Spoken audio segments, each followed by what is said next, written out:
ela sy nifankahita iny vaovao ny maresaka agny amsika fa iaia tita mangne tanàna rasendra vakansy andehode amangy anareo mpandekama tanàna niaviako sy mafoy anao anyao tiky sy wariako mbola agnampy anao anyao tanindrazako e sy agnary anao anyao matatagna hoaho e ato ampoky anao fagnazanazaka be watolotra ianareo sy magnatigny fatrange iaizanakareo ndre amtiagny anyay sy agnano raha mamoa fady mangataky sodrano e amy raha iamandreny azafady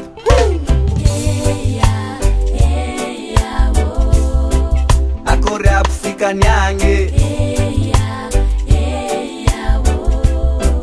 sy matisy magnontany Barangandria ela vez fankahita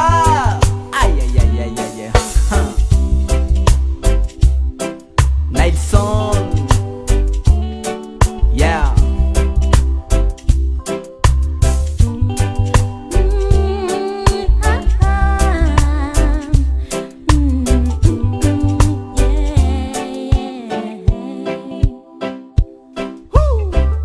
manjato fianarana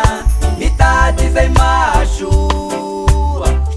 basy odiso lalagna gnanatra agnatako andoa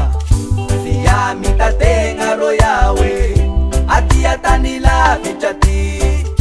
raha ohatra tafita gny faragny avandroso any fitopinagny akory aby sikaniagny sy matisy magnontany miara barangandria ela be sy fankahita akory aby sikaniagny sy matisy magnontany miara barangandria